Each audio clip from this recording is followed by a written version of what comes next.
आज आम्ही आलोय बाहेर जेवण करायला. तसं तर आम्ही बाहेर गावी गेलो होतो. मग परत घरी जाऊन जेवण बनवायचं. कुठं तो एवढा कुटाणा.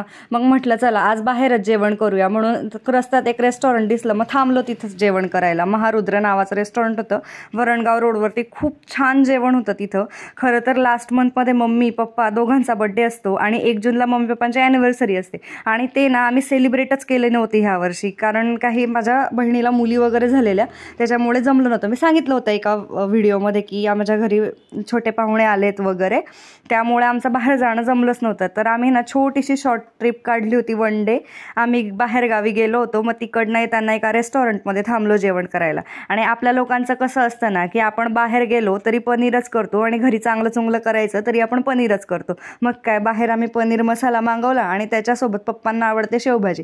पप्पा तर सुरुवातीलाच बोलले गेल्या गेल्या मी शेवभाजीच खाणार आहे. मग काय, त्यांच्यासाठी शेवभाजी ऑर्डर केलेली आणि मग मम्मी म्हटली की मग माझ्यासाठी ना पनीर ऑर्डर करतो. मग तिच्यासाठी पनीर ऑर्डर केलं. आता मग माझ्यासाठी काय पोळ्या ऑर्डर करणार आहे.